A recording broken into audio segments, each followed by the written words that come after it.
Before we get started, just a quick disclaimer. This podcast is for educational purposes only. For legal and financial advice, please seek help from a licensed professional. Thank you. Today's show is also sponsored by IAR Property Solutions. If you're looking to sell, buy, or renovate your property, IAR will be by your side through the merry real estate ride. Welcome to the Humble Hustle Podcast. My name is Antoine Basquiat, and I will be your host for today's episode.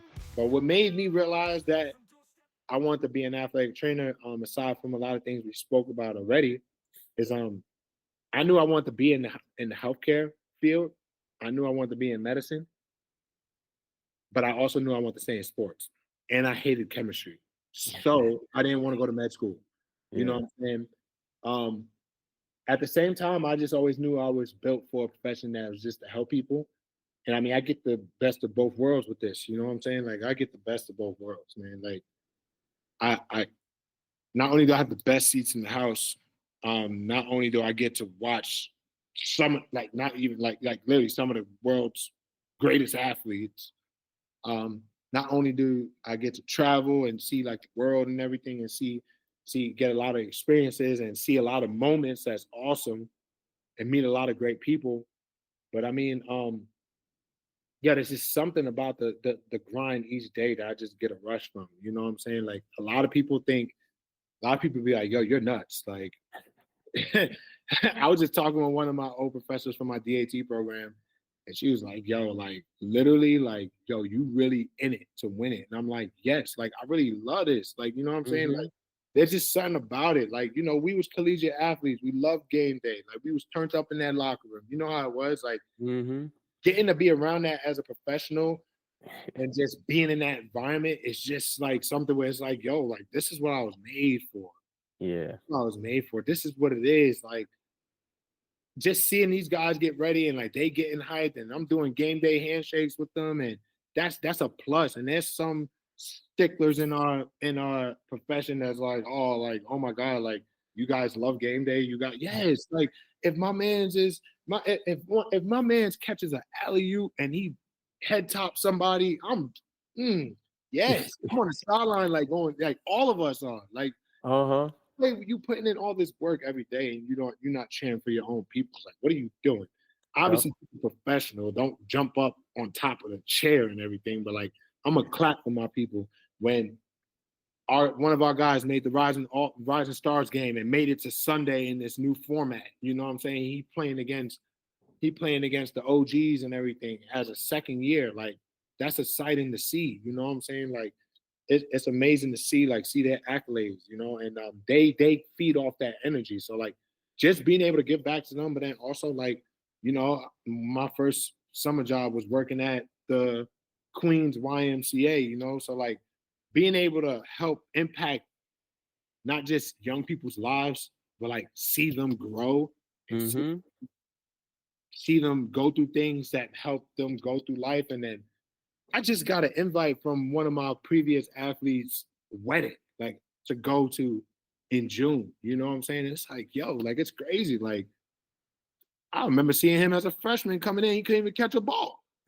You know what I'm saying? Yeah.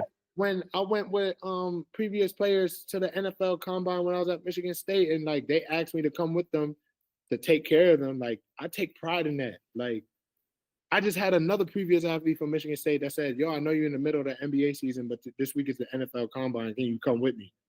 And I'm like, bro, I can't. I'm in the middle of the season. But, you know, that means a lot that 2 years later, you still know that the care that I gave to you was genuine, you know? Yep. So it's just things like that. I think there's a million reasons why I love this. There's a million reasons why I'm doing it. But, you know, cherry on top, like, this was just God's purpose for me, bro. Like, you know what I'm saying? I don't know how many people out there is full of faith and everything, but I'm a big man of faith, you know that. It was just God's purpose for me, bro. Like, it was my calling. Like, I couldn't, there was a point that I questioned myself. When don't you question yourself when you're doing something that you think you want to, that you know you should be doing? Or like, you're trying to figure things out. You're trying to get to the point where things are like, you know, where it's supposed to be. You know what I'm saying? Like, you know how many times, even when I was in the NFL as an intern, I'm questioning myself, like, yo, like,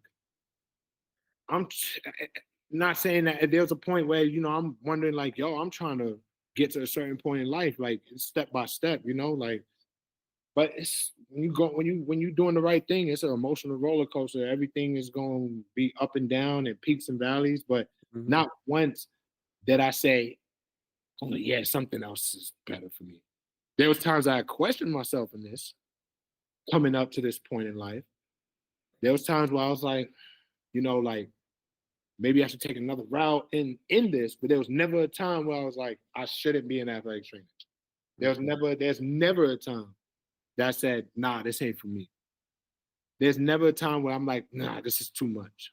Mhm. You know what I'm saying? So just like anything in life, you're gonna go through that roller coaster, but there was never a time that I was like, let me go back to school to be I don't know, freaking business administrator to work on Wall Street or like something like that. Nah, it was never that. Like this was God's purpose for me. This was God's calling, and I couldn't see myself doing anything else. And if I was to do it all again, I'll do it the same way.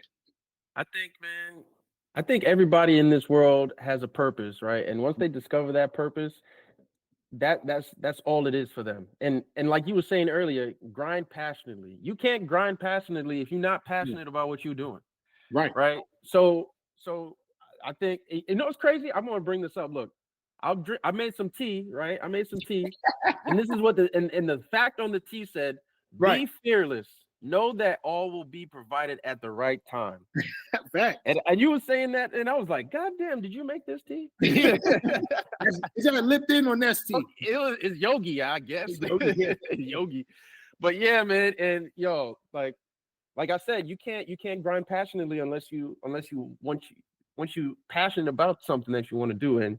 Right. And I think for you specifically, man, Yeah. From doorstep to front lawn delight, IAR will make you right. Come on. Closing smooth, paperwork clean, we're the best you've ever seen.